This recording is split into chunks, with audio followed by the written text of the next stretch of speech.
Des rues bondées, sans aucune place de parking à l'horizon. Des rues commerçantes avec seulement des places de livraison. Se garer dans Paris est aujourd'hui un défi. En 10 ans, le nombre de parkings extérieurs a baissé de 10%. Et les Parisiens ne cachent pas leur agacement. C'est minimum 10 à 15 minutes qu'il faut tourner pour réussir à trouver une place. Ici, c'est l'enfer, comme partout dans Paris maintenant. Voilà. C'est pas facile du tout et il faut absolument avoir un parking si on a une voiture dans le quartier. Absolument impossible. Une pénurie de stationnement qui explique aujourd'hui le succès de l'investissement dans les parkings privés. Kadi Ndai vient d'acheter une place de parking. C'est ici votre nouvel investissement immobilier? Oui, c'est ici, au 3e. C'est au 3e. Un investissement de 30 000 € qu'elle espère vite rentabiliser grâce à la pénurie de stationnement. C'est ici, mais malheureusement, je ne peux pas l'ouvrir parce que c'est loué. Loué 120 € par mois, ce bien sans grand charme pourrait bientôt lui rapporter 5% de sa mise de départ par an. Une belle rentabilité.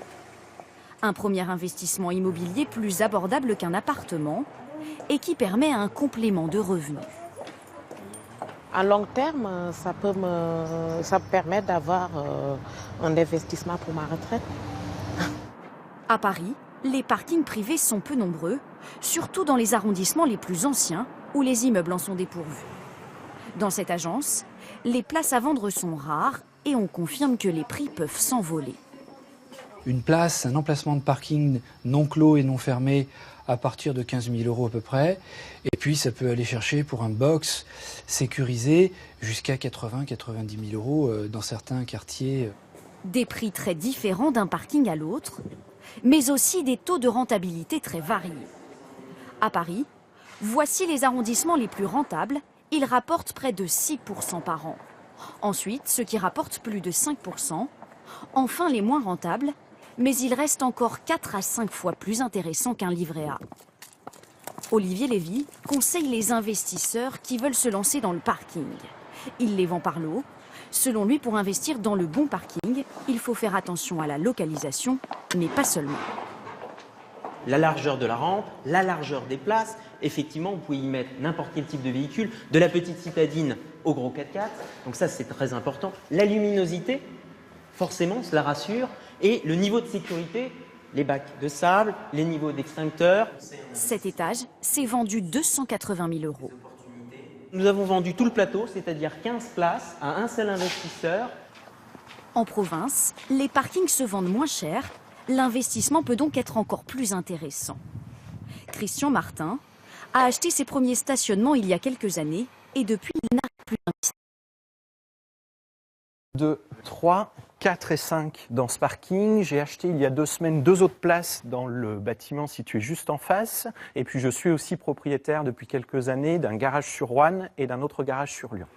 Il a déboursé 15 000 € pour ses 5 places et elles lui rapportent gros.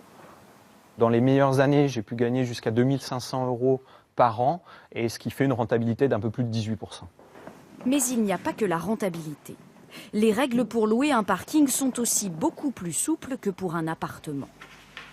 C'est un bail que j'ai signé hier avec un locataire. C'est beaucoup plus simple à remplir qu'un contrat de location pour un logement. Il y a beaucoup moins de pièces justificatives.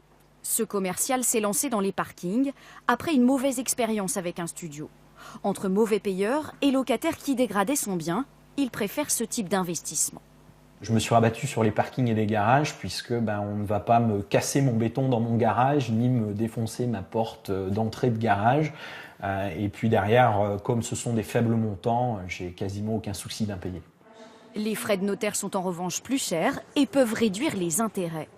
Il est aussi conseillé de vérifier le montant de la taxe foncière et les charges de copropriété, car elles peuvent grimper très vite.